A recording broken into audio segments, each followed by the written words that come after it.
Oh, Teddy, Teddy, Teddy, welcome back to Fog Entertainment. It's time to review Snowfall Season 1, Episode 3. This one is called Slow Hand.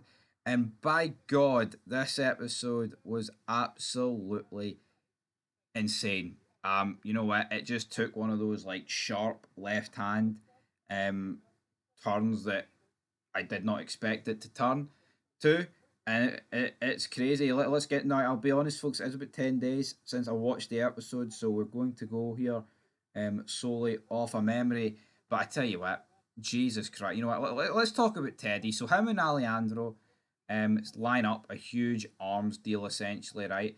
And what I liked about this is that we're beginning to see Teddy, right, really like open the door for Ariandro. But essentially, this guy rocks up with all these guns. But Terry's like, we're not taking them. Guys like, holy shit, I had to break so much protocol to get all these guns. You're fucking taking them. You can definitely understand this guy's frustration. But Terry's like, no, we're not doing it. Alejandro's like, well, what about if we scrape the serial numbers off? And then Terry's like, yeah, fine, we'll do that, but it's going to take us hours, and it's just me and you that do it. So they start doing it, but then Teddy receives a phone call, right? Teddy receives a phone call. He then heads off, and it turns out it's his wife and son, but she also works with him. These two basically spend the day together while this is all happening. Like Alejandro is kind of left out to, I mean, just hung out to dry essentially, man. It's like, what's he supposed to do? He keeps phoning Teddy. Teddy's like, I'll be back soon, I'll be back soon. But, you know, this woman is kind of wants Teddy to pull out of this whole deal that he's in and just, you know, settle down and let her be the breadwinner kind of thing. Teddy, you need to pull out. And I tell you what, she looked, you know, she looked very unique, didn't she? I'll say that. Looked pretty hot, this, the woman that Big Teddy banged up here. Knocked up, that's for sure.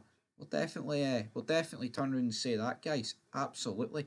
But then Teddy, you know, heart to heart with this woman, he says he can't pull out. His country needs him. The United States of America needs Teddy, which I thought was very good, absolutely brilliant for Big Teddy. But moving on.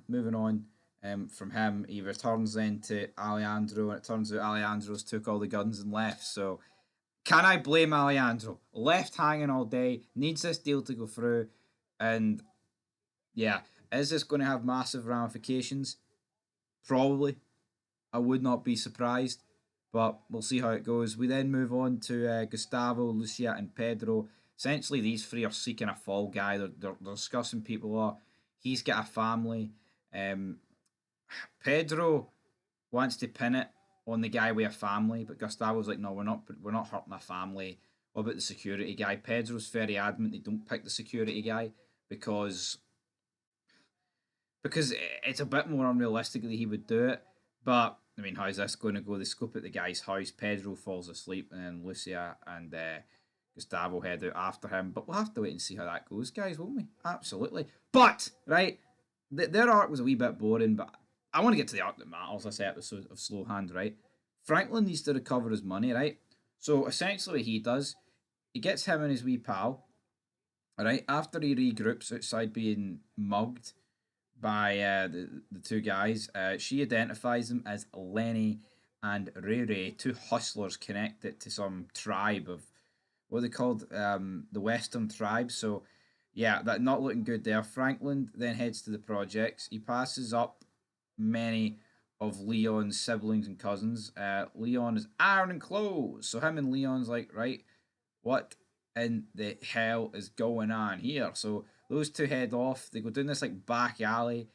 Some members are sitting there playing this like video game, but then they all turn the offer down. Apart from this guy called Carvel. Carvel's like, right, I'll help you. So Carvel jumps in the car.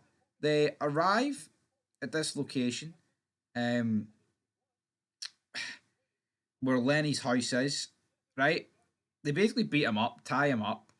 Guy's no giving up the money. Lenny's calling them little bitches, but Carvel's like, I'm going to eat all your food kind of thing. Carvel was he's very animated, this guy, and, you know, you've got Franklin and Leon, essentially, you know, they're rookies in this. They don't really want to beat this guy up or torture him, but, like, see, once, even, there was a certain point here where it's like, you kind of just need to end this guy. Then Ray Ray rocks up at the door, and they all be quiet. Ray Ray then leaves. Demand like they make like final demands to Lenny here, but then right, the absolute unthinkable happens next, guys. Carvel, right? Carvel takes um Lenny into a room.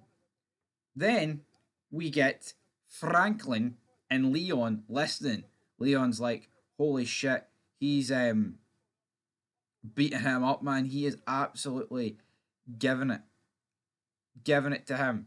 But then Franklin's like, whoa, whoa, whoa, Leon, Carvel ain't killing Lenny. He's giving it to him because you hear a bed creaking, and it's like these two guys have just, they've tried to get their money back, and it's resulted in this Lenny guy being raped by Carvel. This was a turn in this episode that I just did not expect it to make, but that's what it did.